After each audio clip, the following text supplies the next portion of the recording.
Students કેમ છો બધા? મજામાં? ચાલો આપણે પ્રવાહ વિદ્યુત શાસ્ત્રની ચર્ચા કરતા હતા એ ડિસ્કશનને થોડીક આગળ વધારીએ. ઘણી બધી ચર્ચા કરી ગયા, અવરોધકતા કઈ રીતે આધાર રાખે, XYZ બધી ડિસ્કશન કરી ગયા. ચાલો હવે ડિસ્કશનને થોડીક આગળ વધારીએ. લાસ્ટ સેશનમાં આપણે એ વસ્તુ ભણ્યા કે અવરોધકતાને તાપમાન સાથે સંબંધ છે.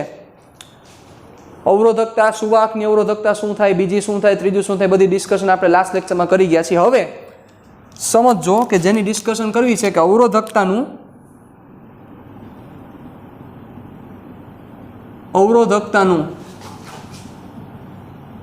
તાપીય અવલંબન. ચાલો, અવરોધકતાનું તાપીય અવલંબન એટલે ના પર આધાર રાખવો, તાપીય એટલે તાપમાન, અવરોધકતા એટલે અવરોધકતા. અવરોધકતાનું તાપમાન ઉપરનો આધાર, તાપમાન ઉપર કેવી રીતે આધાર રાખે છે. ચાલો હવે સમજવા જેવી વાત છે, ધ્યાન રાખજો કે આ ફોર્મ્યુલા જે હું લખું છું તમે ઓલરેડી તમને આવડે છે, પણ આ ફોર્મ્યુલા છે એ આનુભવિક ફોર્મ્યુલા છે. આનુભવિક સૂત્રનો મતલબ શું થાય તો કે અનુભવ ઉપરથી મેળવેલું આ સૂત્ર છે, એટલે આનુભવિક આ સૂત્ર છે. ચાલો શું છે ફોર્મ્યુલા જોજો. Rho T is equal to rho 0 1 plus alpha T minus T0. Ready? Rho T is equal to rho 0 1 plus alpha T minus T0. ચાલો શું કહેવા માગે છે? બધા વસ્તુનો આપણે મિનિંગ સમજી લઈએ. તમને એમ થશે કે સર આવું ક્યાં ફોર્મ્યુલા ભણ્યા હતા. ચેપ્ટર નંબર 11 ઉષ્મીય પ્રસરણ, દ્રવ્યના ઉષ્મીય ગુણધર્મો, એમાં આવ્યું હતું રેખીય પ્રસરણમાં. યાદ કરો formula, delta is equal to alpha L delta T. Ready? એ જ ફોર્મ્યુલા છે આ. ત્યાં તમે એવું લખતા હતા L2 is equal two L1 બ્રેકેટમાં 1 plus alpha into T2 minus T1. તો આ એ જ ફોર્મ્યુલા છે. તમે રો ટી અને રો 0ની જગ્યાએ રો 2 રો 1 પણ કરી શકો છો, કોઈ પ્રશ્ન નથી. ચાલો આપણે એ કરી નાખીએ તો વધારે તમને ઇઝીલી તમને યાદ રહી જાય. Row 1 T2 T1. ચાલો બધાના મિનિંગ શું છે આપણે સમજીએ. T1 સૌથી પહેલાં સ્ટાર્ટ કરીએ, ઇમ્પોર્ટન્ટ વર્ડ ઉપરથી સ્ટાર્ટ કરીએ છીએ. T1 મતલબ સંદર્ભ તાપમાન. સમજો, સંદર્ભ તાપમાન કોઈ પણ પદાર્થનું ક્યારેય બદલે નહીં. It never changes. સંદર્ભ તાપમાન ક્યારેય બદલતું નથી. ખાસ આ વસ્તુ મગજમાં આપણે ક્લિયર કરીને રાખશું. શું કામ સંદર્ભ તાપમાન ન બદલે? કારણ કે આ જે ફોર્મ્યુલા છે એ આનુભવિક સૂત્ર છે. આનુભવિક સૂત્ર મતલબ બે પ્રકારના ફોર્મ્યુલા થાય કે જે એક પ્રકારનું ફોર્મ્યુલા થિયરિટિકલ ફોર્મ્યુલા હોય અને બીજા પ્રકારનું ફોર્મ્યુલા જે પ્રેક્ટિકલ ફોર્મ્યુલા હોય. એટલે આ પ્રેક્ટિકલ ફોર્મ્યુલા છે. V is equal two IRC practical formula છે, પણ F is equal two GM1 M2/R² A theoretical formula છે. થિયરીથી આપણે પ્રૂવ કરેલી વસ્તુ છે. પણ એટલે પ્રેક્ટિકલ ફોર્મ્યુલા હોય તો એની લિમિટેશન્સ હોવાની શક્યતા બધી વધારે છે. બરોબર? એટલે આની લિમિટેશન શું છે તો કે આ જે ફોર્મ્યુલા મેળવેલી હોય એ તાપમાનના અમુક ગાળા માટે મેળવેલું હોય. આ તાપમાનના અમુક ગાળા માટે આ ફોર્મ્યુલા સાચું હોય. બધા તાપમાન માટે આ ફોર્મ્યુલા એપ્લાય ન થતો, એટલે તાપમાનના અમુક ગાળા માટે સાચું હોય.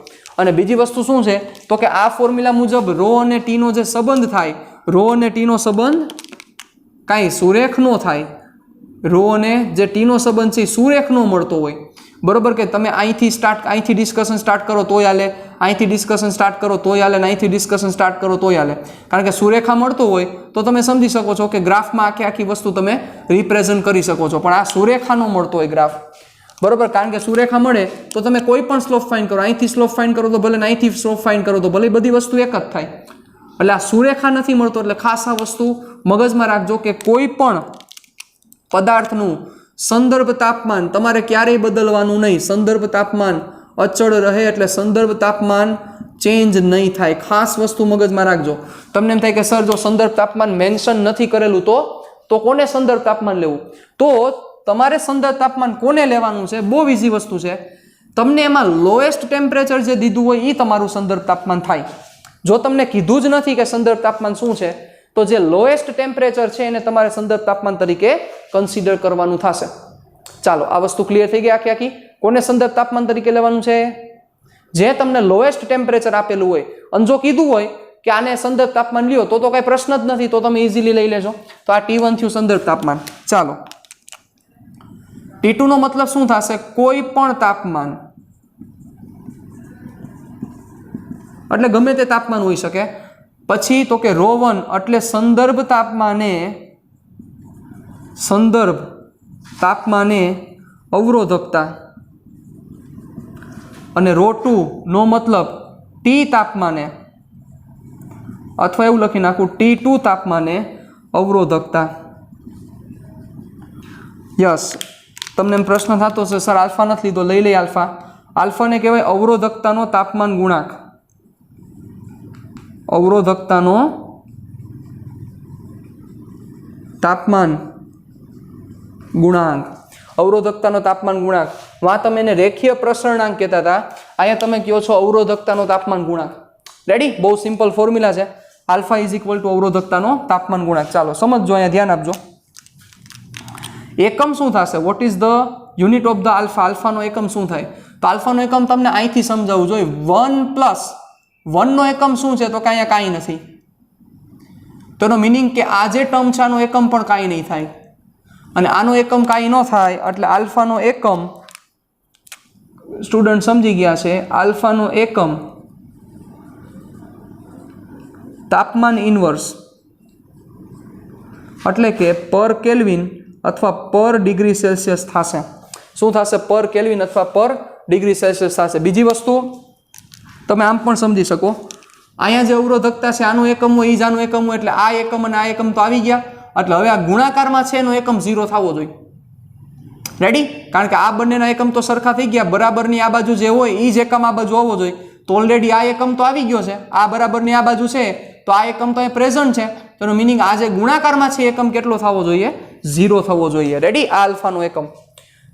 આ વસ્તુ મગજમાં ક્લિયર કરીને રાખવી પડશે. ચાલો હવે બીજી વસ્તુ જે સમજવા જેવી એ છે કે આલ્ફાની કિંમત કેવી હશે એના પ્રિડિક્શન ઉપરથી તમે કહી શકો કે પદાર્થ કેવો હોવો જોઈએ. સમજો, ચાલો ધ્યાન રાખજો કે જો આલ્ફા ગ્રેટર દેન 0 છે, આલ્ફા ગ્રેટર દેન 0 છે એનો મતલબ શું થાય? અહીંયા આલ્ફાની કિંમત ગ્રેટર દેન 0 છે, તો આનો મતલબ શું થાય? તાપમાન વધે એટલે ડેલ્ટા ટીની કિંમત તો 0 ગ્રેટર દેન 0 જ થશે.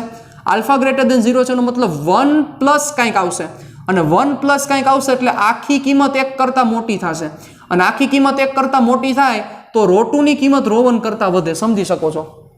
બરોબર? શું બોલી લઉં? ફરીથી બોલી લઉં. Alpha is greater than 0, alpha greater than 0 એટલે તાપમાન વધતા આ ડેલ્ટા ટી ગ્રેટર દેન 0 થાય. આલ્ફા ગ્રેટર દેન 0 એટલે આ વેલ્યુ કાંઈક આવશે. 1 પ્લસ કાંઈક વેલ્યુ એટલે એ આખી કિંમત 1 કરતાં મોટી, અને આખી કિંમત 1 કરતાં મોટી થાય તો ρ2 ની કિંમત ρ1 કરતાં કમ્પલસરી કેવી થાય? મોટી જ થાય. એટલે આલ્ફા ગ્રેટર દેન 0 થાય તો ટી વધે તો ρ2 ની કિંમત ρ1 કરતાં વધે, મતલબ અવરોધકતા વધે. ચાલો કેના માટે થાય? યાદ કરો જોઈ. કેના માટે તાપમાન વધે, અવરોધકતા વધે છે? કયા પદાર્થ માટે આવું થાય છે? યાદ કરો. અવાહક, સુવાહક કે સેમિકન્ડક્ટર? કેના માટે થાય? યસ, આલ્ફા ગ્રેટર દેન 0 કેના માટે હશે? સુવાહક માટે હશે. કેના માટે હશે? સુવાહક. સુવાહક માટે આ વસ્તુ થાય. ચાલો બીજી વસ્તુ, આલ્ફા લેસ દેન 0 હોય તો શું થાય? તો કે ટી વધે. તો હવે આનું ઊંધું થઈ જાય, મારે બોલવાની જરૂર નથી. ρ2 ઇઝ લેસ દેન ρ1. આ કેના માટે થાય? તો કે આ સેમિકન્ડક્ટર માટે થાય.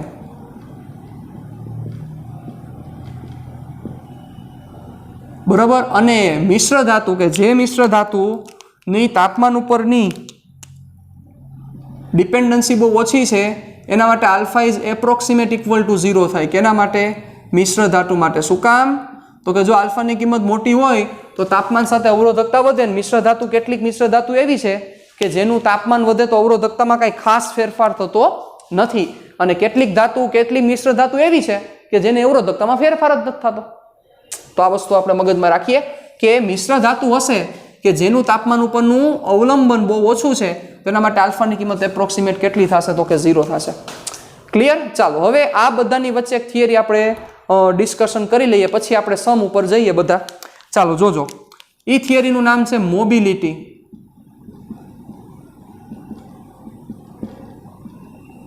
મોબિલિટી. મોબિલિટીનો મતલબ શું થાય? પ્રશ્ન થવો જોઈએ કે મોબિલિટીનો મિનિંગ શું છે? તો કે મોબિલિટીનો મિનિંગ થાય, મોબિલિટી એટલે મોબાઈલ. મોબાઈલ એટલે ગતિશીલતા, ગતિશીલ. બરોબર? મોબાઈલ આપણે એમ કહીએ કે મોબાઈલ વિદ્યુત ભારો. આગળ ઉપર જ્યારે એન્જિનિયરિંગમાં તમે અભ્યાસ કરશો ત્યારે જે વિદ્યુત ભારો પ્રવાહ જનરેટ કરે છે એ વિદ્યુત ભારોને કહેવામાં આવશે મોબાઈલ વિદ્યુત ભાર. મોબાઈલ એટલે ગતિશીલ, કે જે વિદ્યુત ભાર કેટલો ગતિશીલ છે, જે વિદ્યુત ભાર પ્રવાહ ઉત્પન્ન કરે છે એને કહેવાશે મોબાઈલ વિદ્યુતભાર. એટલે મોબિલિટી એટલે ગતિશીલતા. શું થાય? મોબિલિટી એટલે ગતિશીલતા. તો વ્યાખ્યા શું છે એની? વ્યાખ્યા બહુ સિમ્પલ છે. વ્યાખ્યા એવી છે, એકમ વિદ્યુત ક્ષેત્ર દીઠ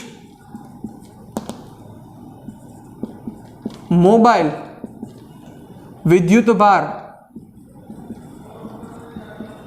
મોબાઈલ વિદ્યુતભારોના ડ્રિફ્ટ વેગને મોબિલિટી કહે છે, which is denoted by mu, which is denoted by mu. બરોબર? ચાલો, એકમ વિદ્યુત ક્ષેત્ર દીઠ મોબાઈલ વિદ્યુતભારોના ડ્રિફ્ટ વેગને મોબિલિટી કહે છે, એટલે એને મ્યુ વડે રિપ્રેઝન્ટ કરવામાં આવે. એટલે મ્યુ ઇઝ ઇક્વલ ટુ એકમ વિદ્યુત ક્ષેત્ર એટલે છેદમાં ઈ વિદ્યુત ડ્રિફ્ટ વેગ એટલે વીડી, એટલે mu is equal to V D by E. Clear? Done? તો આ થશે. અને આ સમજી શકાય એવી વાત છે કે તમે 3 પદાર્થ લઈ લ્યો, એલ્યુમિનિયમ લઈ લ્યો. ચાલો સમજજો, તમે કોઈ એલ્યુમિનિયમનો પદાર્થ લ્યો, હાલો, તમે કોપરનો પદાર્થ લ્યો અને તમે મેંગેનીઝનો પદાર્થ લ્યો. ત્રણેય પદાર્થ જુદા જુદા લીધા છે. આ એલ્યુમિનિયમ, આ કોપર, આ મેંગેનીઝ. હવે આ બધાને તમે એક સરખી બેટરી એપ્લાય કરો, એક સરખી બેટરી તમે એપ્લાય કરો તો શું બધાયમાં ડ્રિફ્ટ વેગ સરખો જોવા મળશે? ન જોવા મળે. તો એ શું સૂચવે છે કે સરખી બેટરી તમે એપ્લાય કરી તો કેમાં ડ્રિફ્ટ વેગ વધારે જોવા મળ્યો, અને જેમાં ડ્રિફ્ટ વેગ વધારે જોવા મળ્યો એનો મિનિંગ કે એ પદાર્થની મોબિલિટી ઊંચી છે, એ પદાર્થની ગતિશીલતા કેવી છે તો કે ઊંચી છે. બહુ સિમ્પલ વસ્તુ છે, અહીંથી કહી શકાય. રેડી? તો આ વસ્તુ તમારે મગજમાં ક્લિયર કરીને રાખવાની છે. ચાલો, હજી એક ફોર્મ્યુલા છે આનું, કે જે ફોર્મ્યુલા વિશે ડિસ્કશન કરી દઉં. ચલો, મોબાઈલ વિદ્યુતભાર વાહકોની વાત આવી છે તો એકવાર નાનકડી ચર્ચા કરી લઈએ. સુવાહકમાં મોબાઈલ વિદ્યુતભાર કોણ હોય? મોબાઈલ એટલે ગતિશીલ, આનો મિનિંગ શું થશે? ગતિશીલ. તો સુવાહકમાં મોબાઈલ વિદ્યુતભાર વાહક તરીકે કોણ હોય? તો કે સુવાહકમાં મોબાઈલ વિદ્યુતભાર વાહક તરીકે મુક્ત ઇલેક્ટ્રોન. કેવા? મુક્ત ઇલેક્ટ્રોન. નંબર 2, પછી આયોનાઇઝ ગેસ હોય તો આયોનાઇઝ ગેસમાં ધન આયન અને ઋણ આયન. પછી નંબર 3 આયોનાઇઝ ગેસ, પછી શું લીધું તો આપણે? વિદ્યુત વિભાજ્ય દ્રાવણ. વિદ્યુત વિભાજ્ય દ્રાવણમાં ધન આયન અને ઋણ આયન. પછી નંબર 4 આપણે શું લેતા હતા? સેમિકન્ડક્ટર. તો સેમિકન્ડક્ટરમાં કોણ હોય? કરો યાદ. સેમિકન્ડક્ટર્સમાં કોણ હશે? તો કે મુક્ત ઇલેક્ટ્રોન અને હોલ. હોલનો મતલબ શું છે તમને ખબર છે? Deficiency of the electron. એટલે જે જગ્યાએ ઇલેક્ટ્રોનની ઉણપ છે એને હોલ કહેવાય છે. તો આ 4 વસ્તુ છે. હવે આના ઉપરથી જ હજી એક બીજું ફોર્મ્યુલા છે કે જે ફોર્મ્યુલા આપણા માટે ઇમ્પોર્ટન્ટ છે, એની હું ચર્ચા કરું છું, ધ્યાન રાખજો. J is equal to NeVd, આવું ફોર્મ્યુલા છે, યાદ હોય તો. બરોબર? આના ઉપરથી શું થશે? J is equal to sigma E is equal to NeVd થાય. ચાલો, તો Vd by E is equal to sigma upon Ne, અને Vd બાય E એટલે શું થશે? Mu. therefore mu is equal to sigma upon Ne, નવું ફોર્મ્યુલા. એટલે mu is equal to Vd by E તો છે જ, પણ mu is equal to નવું ફોર્મ્યુલા આવ્યું સિગ્મા અપોન Ne. આ ફોર્મ્યુલા પણ તમારે પરફેક્ટ યાદ કરીને રાખવાનું છે. ચાલો, ઓકે, જ્યારે જરૂર પડે કે સિગ્મા કેટલો થાય તો તમે અહીંથી સિગ્મા ફાઇન્ડ કરી શકો છો, મ્યુના સંદર્ભે ચર્ચા થતી હોય તો. ચાલો, બીજી વસ્તુ, એક અગત્યની વાત આમાં એ છે આનો એકમ. મ્યુનો એકમ શું થશે? ચાલો અહીંયા મેન્શન કરી દઉં છું. મ્યુનો એકમ, ચલો મ્યુનો એકમ શું થશે? તો જોવા જાવ તો મીટર પર સેકન્ડ ના છેદમાં ન્યૂટન પર કુલમ, અથવા વોલ્ટ પર મીટર. ચાલો વોલ્ટ પર મીટર રાખો, નો પ્રોબ્લેમ. ચાલો ઉપર લઈ લો તો શું થશે? મીટર સ્ક્વેર પર વોલ્ટ પર સેકન્ડ એકમ. મીટર સ્ક્વેર પર વોલ્ટ પર સેકન્ડ પહેલો એકમ. પછી ન્યૂટન પર કુલમના બેઝ ઉપરથી પણ એકમ થઈ શકે. આ એકમ આના ઉપરથી આનું MLT બનાવી લેજો કે જે તમારા માટે અગત્યનું છે. This is mobility. Ready? It's very easy to understand. ચાલો હવે આગળ વધીએ અહીંથી. હવે આપણે આગળ વધીએ છીએ દાખલા તરફ. આપણે દાખલાની ચર્ચા કરવી છે. ચાલો જોજો. ચલો તો ઉદાહરણ નંબર 1, ઉદાહરણ નંબર 2 ઉપર ડિસ્કશન કરીએ આપણે.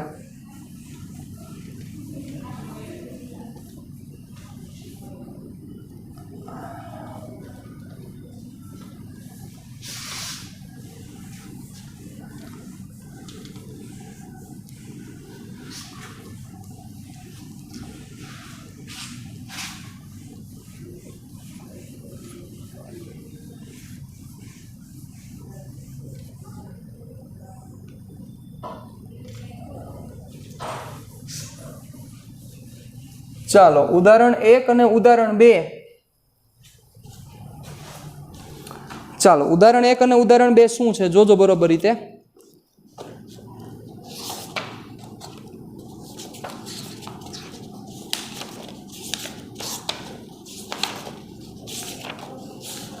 તમે તમારી બુકમાં ઓપન કરી લ્યો.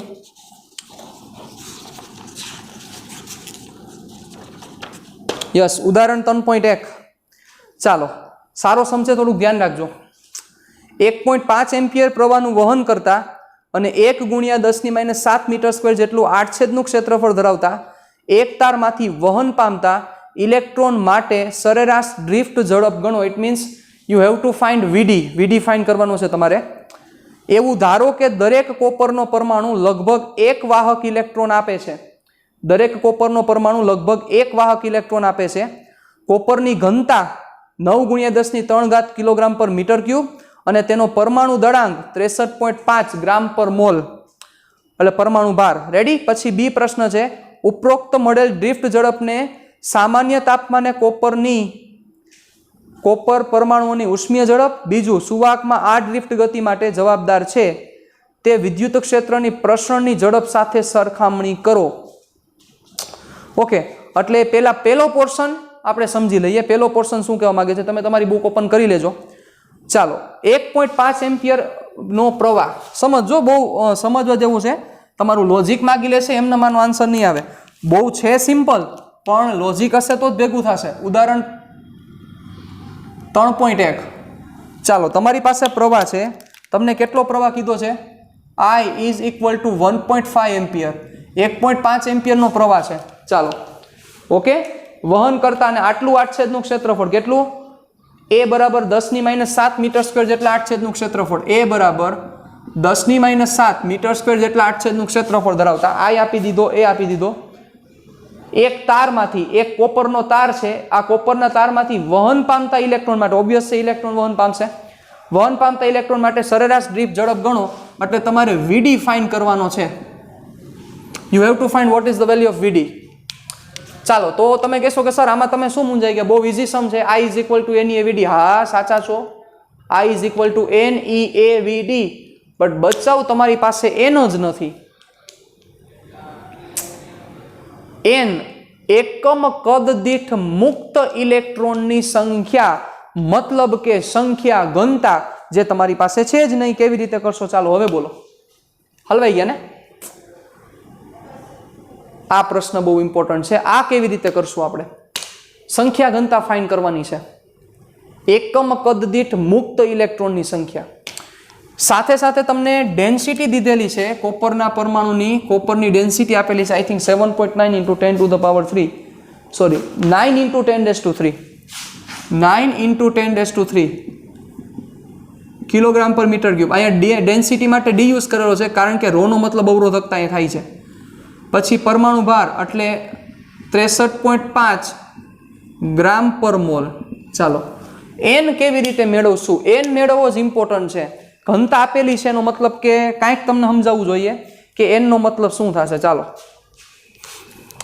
તો વિચારો, એમાં એ લોકોએ એક વર્ડ મેન્શન કરેલો છે, દરેક કોપરનો પરમાણુ 1 ઇલેક્ટ્રોન આપે છે, પ્રદાન કરે છે. તો સંખ્યા ઘનતાનો મતલબ શું થાય? એકમ કદ દીઠ રહેલા મુક્ત ઇલેક્ટ્રોનની સંખ્યા. મતલબ 1 મીટર ક્યુબ કદ હોય તો એમાં કેટલા મુક્ત ઇલેક્ટ્રોન હશે? મતલબ તમે બે વેથી જઈ શકો, બે રસ્તે જઈ શકો. પહેલો રસ્તો, ચાલો ઘણા બધા વે છે, હું તમને સજેસ્ટ કરું, તમને મન થાય તમે કરી શકો. એક પહેલો રસ્તો કે તમે 1 મીટર ક્યુબનો કોપરનો અણુ લઈ લ્યો, કોપરનો સ્ફટિક લઈ લ્યો. એ સ્ફટિકમાં કેટલા અણુ છે એ ગોતી લ્યો. દરેક અણુ 1 ઇલેક્ટ્રોન મુક્ત કરશે ને જેટલા અણુ આવે એ જ તમારો n થઈ જશે, કારણ કે ઓલરેડી તમે 1 મીટર ક્યુબનો કોપરનો સ્ફટિક લીધેલો છે. અથવા ચાલો આ નથી કરવું તો તમે આવું કરો, સમજો. શું કરો? 63.5 ગ્રામ એટલે આમાં કેટલા અણુ હશે? અણુભાર હોય તો કેટલા અણુ હોય? 6.022 × 10⁻23. તો એટલા ઇલેક્ટ્રોન થયા. હાલો એટલે 1 મોલ કોપર સ્ફટિકમાં રહેલા મુક્ત ઇલેક્ટ્રોનની સંખ્યા મળી ગઈ. એને ભાગ્યા કદ કરવું પડશે તો એને ભાગ્યા કદ કરી નાખો.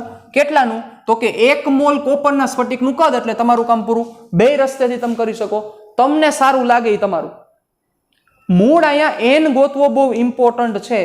n મળશે તો જ તમારું કામ થશે, બાકી કામ નહીં થાય. n નો મતલબ અણુની સંખ્યાના છેદમાં કદ, સોરી n નો મતલબ મુક્ત ઇલેક્ટ્રોનની સંખ્યાના છેદમાં કદ. તો મુક્ત ઇલેક્ટ્રોનની સંખ્યા જો તમે 1 મોલ લ્યો છો તો 1 મોલમાં મુક્ત ઇલેક્ટ્રોનની સંખ્યા કેટલી થશે? 6.022 ગુણ્યા 10⁻23. શું કામ? તો કે એક પરમાણુ એક જ મુક્ત કરે છે. જો એક પરમાણુ 2 મુક્ત કરતો હોત તો આને ગુણ્યા મારે 2 કરવા પડે. સિમ્પલ છે. એક જણો 2 કરે છે તો 6.022 ગુણ્યા 10⁻23 કેટલા મુક્ત થાય? તો કે 12.044. 6.022 12.044 ગુણ્યા 10⁻23 એટલા મુક્ત ઇલેક્ટ્રોન થાત. પણ અહીંયા મેન્શન કરેલું છે કે કોપરનો દરેક પરમાણુ 1 ઇલેક્ટ્રોન મુક્ત કરે છે. એટલે કમ્પલસરી તમારે એક જ લેવું પડે. તો એક વસ્તુ બહુ ઈઝી થઈ શકે, તમે અહીંથી જાઓ, અહીંથી તમને આ ડિસ્કશન કરવી સહેલી પડશે કે 1 મોલ કોપર નું કદ ગોતી લો ને 1 મોલ કોપરમાં કેટલા મુક્ત ઇલેક્ટ્રોન હશે તો ખબર પડી જશે ઇઝીલી. રેડી? ચાલો આપણે ત્યાંથી સ્ટાર્ટ કરીએ. જોજો, ધ્યાન રાખજો. તો ત્યાંથી હું n ફાઇન્ડ કરવા જાઉં છું. ઈઝી મેથડ છે. 1 મોલ કોપર ના સ્ફટિકમાં રહેલ મુક્ત ઇલેક્ટ્રોનની સંખ્યા ઇઝ ઇક્વલ ટુ 6.022 ગુણ્યા 10⁻23. શું કામ? તો કે અહીંયા આપણે એક વસ્તુ મેન્શન કરી દઈએ. ચાલો અહીંથી હું સ્ટાર્ટ કરું છું પોઈન્ટ. અહીં કોપરનો દરેક પરમાણુ 1 ઇલેક્ટ્રોન મુક્ત કરે છે. તેથી રેડી? અહીંથી કન્ટિન્યુ કરજો. 1 મોલ કોપરના સ્ફટિકમાં રહેલા મુક્ત ઇલેક્ટ્રોનની સંખ્યા 6.022 ગુણ્યા 10⁻23. ચાલો તો હવે સંખ્યા ઘનતા small n is equal to capital N ના છેદમાં વોલ્યુમ. કેટલાનું વોલ્યુમ? 1 મોલ કોપરનું વોલ્યુમ. ચાલો તો એનું દળ તો છે જ, ઘનતાઈ છે તો કામ થઈ ગયું તમારું. ઇઝ ઇક્વલ ટુ n ના છેદમાં v ની જગ્યાએ ડેન્સિટી અપોન માસ લાઈટ થઈ હોય તો. સમજી ગયા? કઈ રીતના? લોચા માર્યા. Mass by density, mass by density. Density અહીંયા આવી ગઈ. શું કામ? ρ બરાબર m બાય v એટલે v બરાબર m બાય ρ એટલે m0 બાય d છેદનો છે દંશમાં d. હવે અહીંથી પહેલા તમે n ગોતી લ્યો એટલે પર મીટર ક્યુબ આવશે. n મળી ગયો. ચાલો હવે અહીંથી કરવું બહુ ઈઝી છે. હવે અહીંથી શું ગોતવાનું છે? તો કે વિદ્યુત પ્રવાહ. વિદ્યુત પ્રવાહ I is equal two NeAVD. તમારે VD જોઈએ છે, VD ને કરી દો સબ્જેક્ટ, તમારો આન્સર આવી જશે મીટર પર સેકન્ડ. અને એ આન્સર અત્યારનું ડાયરેક્ટ મેન્શન કરી દઉં છું. તમે તમારે કેલ્ક્યુલેશન કરીને ફાઇન્ડ કરવાનું થશે. ઓકે, આન્સર કંઈક આવો આવશે, આની આજુબાજુ આવશે. 1.1 ગુણ્યા 10⁻³ મીટર પર સેકન્ડ. 1.1 ગુણ્યા 10⁻³ મીટર પર સેકન્ડ એટલે બીજા શબ્દોમાં 1.1 mm પર સેકન્ડ. એટલે દર સેકન્ડમાં, મગજ આંકજો સાહેબ, દર સેકન્ડમાં ઇલેક્ટ્રોન ખાલી 1.1 mm નું એવરેજ ડિસ્ટન્સ ટ્રાવેલ કરે. કારણ કે VD શું સૂચવે છે યાદ કરો. ડ્રિફ્ટ વેલોસિટીના કોન્સેપ્ટમાં આપણે ચર્ચા કરી હતી. VD નો મતલબ શું છે? આ VD સૂચવે છે કે દર સેકન્ડે 1.1 mm જેટલું ડિસ્ટન્સ ટ્રાવેલ કરશે સાહેબ. રેડી? ચાલો તો અહીંથી મળી જશે. હવે શું કીધું છે? હવે બીજો વાંચો. ઉપરોક્ત મળેલ ડ્રિફ્ટ ઝડપને, એટલે તમને આજે ડ્રિફ્ટ ઝડપ મળી છે 1.1 mm પર સેકન્ડ ને સામાન્ય તાપમાને કોપર પરમાણુની ઉષ્મીય ઝડપ, એટલે કે રેગ્યુલર ટેમ્પરેચર એટલે 300 કેલ્વિન લઈ લ્યો. 300 કેલ્વિન ટેમ્પરેચરે કોપરના પરમાણુની ઉષ્મીય ઝડપ કેટલી હોય? કે કોઈ પણ પરમાણુની ઉષ્મીય ઝડપ કેટલી થાય? ફોર્મ્યુલા યાદ હોવું જરૂરી છે. Chapter number 13, you should go for chapter number 13. વાયુનો ગતિવાદ ભણાવેલું છે સાહેબ. ઉષ્મીય ઝડપનું ફોર્મ્યુલા કેટલું થાય, બરોબર? એની સાથે ઉષ્મીય ઝડપ અને પછી સુવાહકમાં આ ડ્રિફ્ટ ગતિ ચાલુ થાય. એ ડ્રિફ્ટ ગતિ માટે જવાબદાર છે તે વિદ્યુત ક્ષેત્રની પ્રસરણની ઝડપ સાથે સરખામણી કરો. તમારે એની સાથે એને કમ્પેર કરવાનો થશે. તો સૌથી પહેલા આપણે સામાન્ય તાપમાને કોપર પરમાણુની ઉષ્મીય ઝડપ તમારે મેળવવાની છે. ચાલો સામાન્ય તાપમાને એટલે 300 કેલ્વિન ટેમ્પરેચરે કોપરના પરમાણુની ઉષ્મીય ઝડપ આપણે જોઈએ છે. ચલો ધ્યાન રાખજો. સામાન્ય તાપમાન એટલે 27 ડિગ્રી સેલ્સિયસ એટલે T is equal to 300 kelvin. Copper પરમાણુની ઉષ્મીય ઝડપ સાહેબ યાદ છે ફોર્મ્યુલા VRMS. ઉષ્મીય ઝડપનું એક જ ફોર્મ્યુલા છે √3 kBT બાય m અને આમાં ન જવું હોય તો √3 RT/m. બરાબર. આમાં કિંમત મૂકો √3 R એટલે 8.314 T એટલે 300 કેલ્વિન ના છેદમાં m0 63.5 ગુણ્યા 10⁻³ એટલે તમને અહીંયા VRMS મળી જશે મીટર પર સેકન્ડ. હવે જોવા જેવી વાત એ છે કે આ વેલ્યુ બહુ મોટી આવશે. બરાબર. VRMS ની કિંમત બુક પ્રમાણે કરવું જોઈએ. એમાં મિસ્ટેક છે, થોડાક લોચા છે એટલે આન્સરમાં થોડોક ફેરફાર આવશે. પણ આ બુક પ્રમાણે અત્યારે હું લખું છું 2 × 10⁻² મીટર પર સેકન્ડ. હવે આને જો માં ફેરવી નાખું ને તો 10⁵ થઈ જાય. વિચારો, બુક પ્રમાણે થોડોક ફેરફાર આવશે. હું પાછું કહું છું, બુકમાં એ તગડો નથી લીધો, તગડો લેવો પડે. રેડી? 2 × 10⁵ mm પર સેકન્ડ. ઓકે, હાલો ડન. તો વિચારો, અહીંયા તમારી પાસે જે આન્સર આવ્યો છે 1.1 mm પર સેકન્ડ છે અને અહીંયા જો 2 × 10⁵ mm પર સેકન્ડ. ઇટ મીન્સ કે આ જે વેલોસિટી છે, આ જે સ્પીડ છે એ બહુ સ્પીડ વધારે છે. મતલબ કઈ સ્પીડ? ઉષ્મીય ઝડપ. મતલબ કે ઇલેક્ટ્રોન પાસે જે ઉષ્મીય ઝડપ છે એ જ બહુ વધારે છે. ડ્રિફ્ટ વેલોસિટી તો બહુ ઓછી છે. કારણ કે કમ્પેરિઝન કરો તો કમ્પેરિઝન ઉપરથી તમને ખબર પડશે કે અહીં કોપરની ડ્રિફ્ટ ઝડપ એ ઉષ્મીય ઝડપ કરતા 10⁵ ગણી નાની છે. નાની કરતા આપણે લખી ઓછી છે. બરોબર. એટલે ડ્રિફ્ટ વેગ બહુ ઓછો હોય સાહેબ. જે વેગ વધારે હોય કયો વેગ વધારે હોય? ડ્રિફ્ટ વેગ બહુ ઓછો હોય.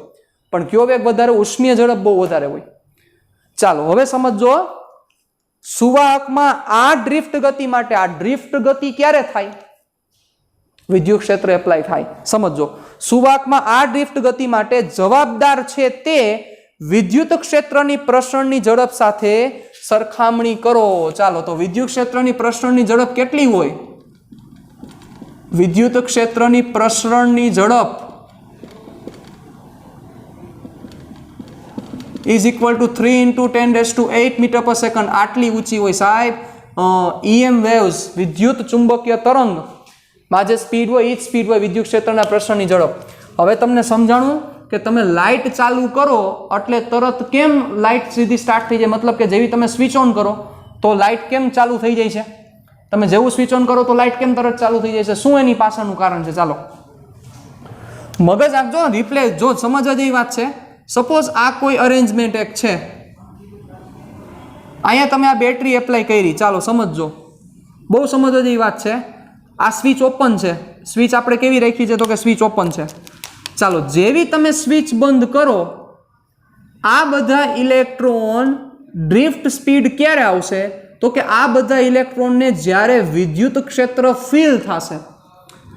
સમજવા જેવી વાત એ જ છે. એ જ હું તમને અહીંયા સમજાવવા માંગુ છું કે જેવી તમે સ્વિચ બંધ કરો એટલે ક્ષેત્ર 3 × 10⁸ મીટર પર સેકન્ડની ઝડપથી પ્રસરે. એટલે એ એટલી ઝડપથી પ્રસરે કે અહીંથી અહીંયા જવા માટે ક્ષેત્રને નજીવો જેટલો સમય લાગે, આમ કહી શકાય કે અવગણી શકાય એટલો સમય લાગે. એના કારણોસર આ બધા ઇલેક્ટ્રોન તમને એવું ફીલ થાય કે એકી સાથે ગતિ કરવાનું સ્ટાર્ટ કરેલું છે. એટલે તમે જેવી આ બંધ કરો, ખૂબ જ સૂક્ષ્મ સમયમાં એ ક્ષેત્ર અહીંથી અહીંયા પહોંચી જાય.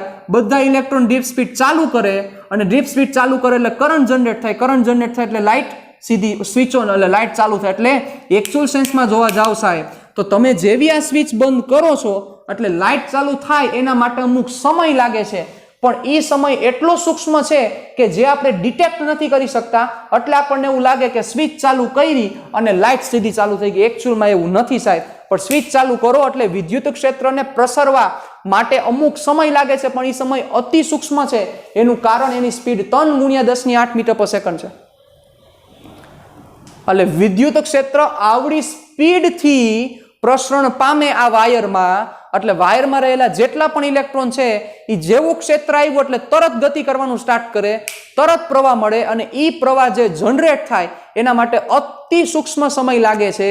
એટલા કારણોસર આપણને એવું થાય કે જે અતિ સૂક્ષ્મ સમય આપણે ડિટેક્ટ નથી કરી શકતા.